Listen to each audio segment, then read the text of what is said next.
Coach, a close loss last Friday in Corsicana versus the Tigers, but after a tough loss in overtime, the team had to hurt from that loss. But how have they responded this week in practice? Well, I mean, it was, dragging in on Monday. Heads are down, depressed, all that. But it's like one of our coaches put it, when they get back around each other, that energy just kind of gets to flowing again. So they've rebounded well, and they've accepted the challenge for this week of Greenville. And so it's been good. I mean, it hadn't been the greatest week, but it's been a good week, and they're kind of locked in, and we're refocused. We're kind of getting over that last one, and here we go. So when they're isolated, it's not good. It's kind of like all of us in COVID. You're isolated, not good. When you start getting back around people, it lifts your spirits and all that kind of stuff. So it's been good.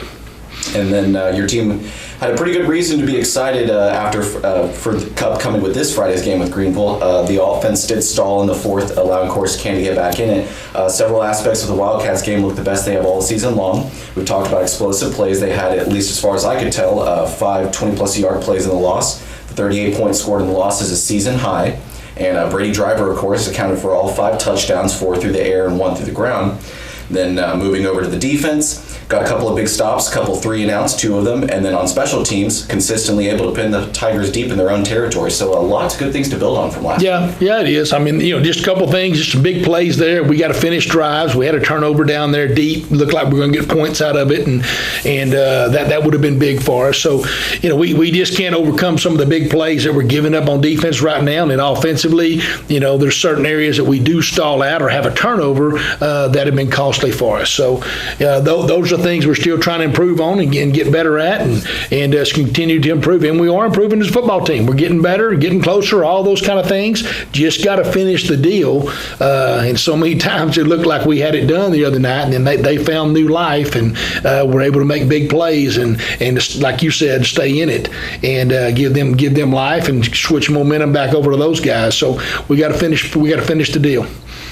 And then moving over to your match this week against Greenville, their QB, Chris Waters, played Friday, but Micah Simpson is their starting quarterback on the scouting report. Does this change their offensive philosophy, and what kind of offense? Yeah, I mean, number 18, last week they had 3 or 4 kids that were out for personal reasons. I think they had a funeral or something, a death, something in their community, and those kids were involved with some of that. So they were out, so those kids will be back. So the number 3, he'll be back, and he's more dynamic. He's more the runner. He's the guy you got to try to keep in the pocket. The other kiddo, the left-handed number 18, he's more of a pocket passer, and so he kind of stands in the pocket. So we'd much rather see him, than the guy that's running around we're trying to chase all night. But that's just the way it goes, and they'll get a guy back there, and they're explosive. I mean, just talking about their offense, they're big up front. I mean, I say they're big. They're bigger on defense than they are on offense, but defensive front, I'm gonna guess they average about 250, 260 in there. And they do a good job up front. They really are a good job moving around, just getting on a body and doing that kind of stuff. I don't know, Coach McCain, he thinks this might be their best offensive line that they've had with consistency and those guys being there and knowing what they're doing blocking scheme-wise.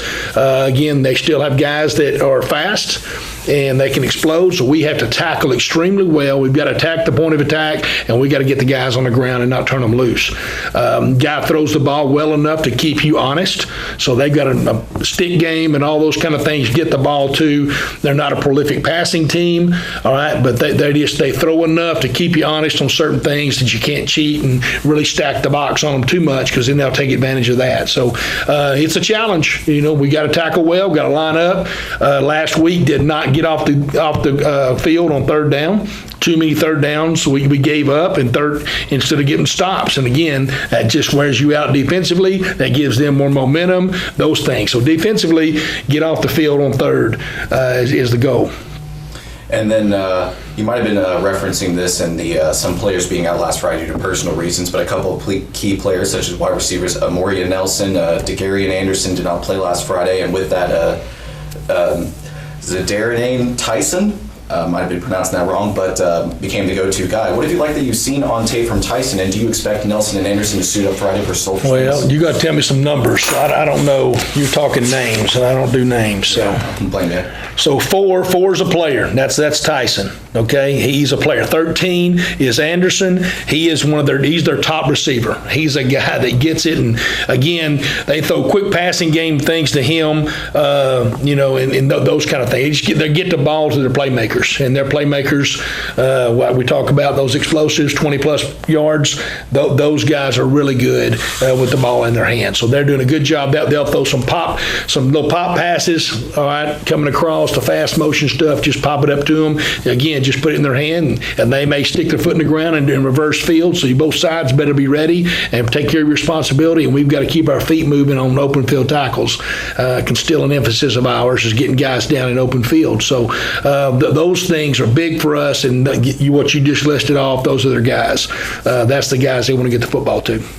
And then moving over to the defense, the last 2 weeks the MO was keeping everything in front of them. Does the Lions D kind of a similar philosophy? Yeah, defensively, their front is aggressive. It's big. They got a 330-pounder up there. He is a hoss, and he is powerful. So he will disrupt a lot of stuff. So up front, they're more sound in what they're doing than Corsicana. I think it's just experience from those guys. They've settled in early. They gave up some big plays to Chapel Hill and those guys, and they've seemed to have rectified that. Some of that's with personnel. They changed personnel since early in the year, and they know what they're doing. They're aggressive. They attack. They get after you. So their front's a lot like we saw last week in Corsicana. When Corsicana's big boys decided to go, they were hard to stop as well. So do a good job of keeping it in front, yes, and they do a great job of tackling. And the guys, their guys seem to know what their responsibility is. They're not going to be flashy. We know where they're going to be. They just know what their responsibility is in their role and their job. So they do a great job with that. And then Greenville has an even-based defense, but as far as I could tell, this is the first time your team will be playing a team with this formation. How does your game plan, without divulging too much, of course, perhaps differ from previous ones in prepping for the Not really. I mean, we block that every week. Every week we get some variation of something. So you're either going to get some odd look, which is 3 down linemen. You're going to get an odd with the 3-3 stack. We see that almost every ball game. And then you're going to get somebody that's going to throw you some kind of even in there. So guys will slide in and out of even front, and just change that up on you a little bit. So, our guys had to be prepared for all those fronts. There's another front we call the bear front too that you've got to deal with. So guys just subtly jump in and out of these fronts just to mess with you to make sure you can handle it and see if they're holding up better. So we'll see a little bit of all of that. They'll mix in and out of all those things. So you may see guys with 4 hands on the ground, or you may see guys with 2 hands on the ground, and then they're stand-up ends playing this forefront. So they just keep kind of messing with you a little bit on that stuff. But schematically, yes, it changes your blocking up front. So your guys, we identify guys and all that kind of stuff. The front, that's the center's job, going through and doing and setting all the protections and also the blocking schemes. So they're aware of all that. So that's nothing we hadn't seen all year. So you just adjust with that on the fly and you go. And some plays are better than others. Most of the time, it's about individual matchups. So. And then should be a great contest between two teams who remain very much in the thick of the playoff race. A win for your program could be huge to stay in that conversation. And something you talked about last week, controlling your own destiny. Has that been re-stressed to the team this week? Yeah, I mean, we just do. Again, this is cliche, but I mean, just keep fighting every day. Fight every play, fight every day. Keep working to get better. Yes, we want to win. Desperately would like a win to validate the hard work and everything they've been doing and we've all been doing. So we would love to have that and lift our spirits. And like we talked about on your show last week, it's a gut punch. When you go in there and at the end of that thing, you're losing it overtime, and that's hard. That's hard on all the guys because they did. We played our tails off on Friday. They got after it. I had some of their fans even come up after the ball game saying, "Coach, great ball game." I mean, that was just, from a fan perspective, they enjoyed watching that ball game, and we didn't like the outcome. But again, I'm proud of our guys and how hard they're fighting, and we just got to make some more plays.